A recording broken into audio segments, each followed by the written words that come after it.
జీవితాన్ని నాశనం చేయడం కోసమే నీ వెంట పడ్డాను, ప్రేమించినట్టు నటించాను, పెళ్లి చేసుకున్నాను, నీ జీవితంలోకి వచ్చాను, నీ లైఫ్ స్పాయిల్ చేశాను.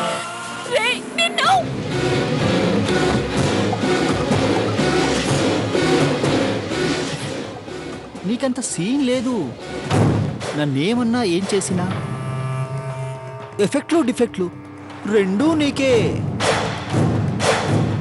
ఆల్రెడీ జూనియర్ అభిని కడుపులో మోస్తున్నా. నేను నీకిచ్చిన ఆ గిఫ్ట్ నిన్ను లైఫ్ అంతా వెంటాడుతూనే ఉంటుంది. నా మొగుడు వెదవా, చెత్త వెదవా, వాడు నా జీవితాన్ని నాశనం చేశాడు అని మీ నాన్నకు చెప్పు. వాళ్ళు వింటారు.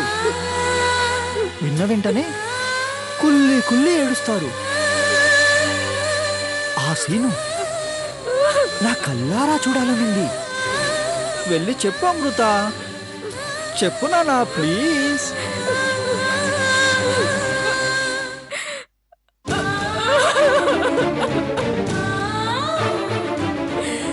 సావిత్రి, ఉదయం నుంచి కిందకి రాలేదేంటమ్మా? సావిత్రి, ఏమైంది సావిత్రి? ఎందుకు ఏడుస్తున్నావు?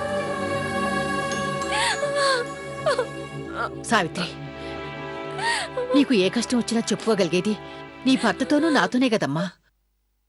చెప్పు సావిత్రి, ఏమైంది? నన్ను క్షమించండి అమ్మా.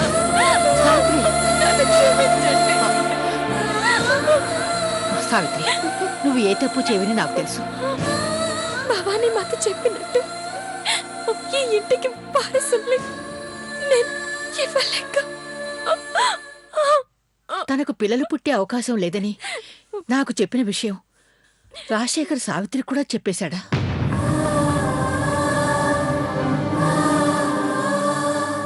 ఒకరు ఓదారిస్తే తగ్గిపోయే బాధ కాదమ్మా ఇది.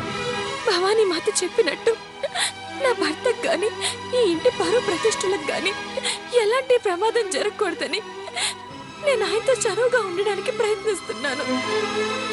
కానీ ఆయన మాత్రం నాకు దూరంగా ఉండాలనుకుంటున్నారు.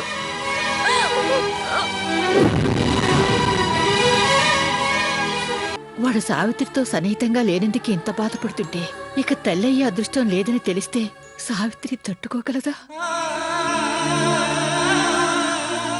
నేనేదడిగినా నిమిషాల్లో నా ముందుండాలి.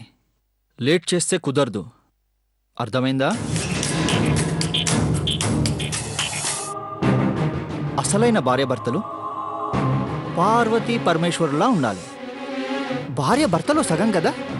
సో ఈ కాఫీలో సగం నీకన్నమాట. తాగు పార్వతి. మరీ అంత సీరియస్గా చూస్తున్నావేంటి? పార్వతి అన్న పేరు నచ్చలేదా? సరే తీసుకో బంగారం. నాకొద్దు. వద్దంటే మానేస్తానా? కాదంటే వదిలేస్తానా? ఐ లవ్ యూ అమృత. తాగు. నాకొద్దని చెప్తున్నానా? తాగు.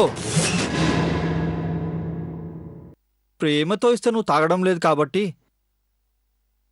నీ చేత బలవంతంగా తాగించక తప్పదు. తాగుతావా?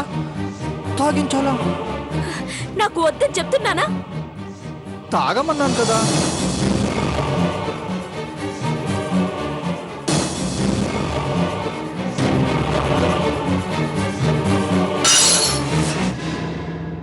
కాఫీ ఇస్తే వద్దన్నావు, ఇప్పుడు నీతో రొమాన్స్ చేస్తానంటే కూడా వద్దంటావా?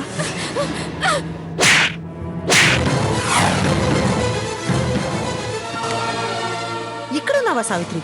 నీకోసం ఇల్లంతా వెతుకుతున్నాను. ఎందుకు? ఏం లేదు, అమృత రూంలో కాఫీ కప్పు జారి పడిపోయింది. నేలంతా కాఫీ ఒలికిపోయింది. కొంచెం వెళ్ళి శుభ్రం చేస్తావని. అలా చూస్తున్నావేంటి సావిత్రి? ఇంకొక విషయం, అమృత దేని గురించో బాధపడుతున్నట్టుగా ఉంది. ఎందుకు అలా ఉన్నావు? ఏమైంది? ఏం జరిగింది? ఇలాంటి ప్రశ్నలన్నీ వేసి అమృతని విసిగించు. నువ్వు వెళ్ళి నీ పనేదో చేసుకునిరా.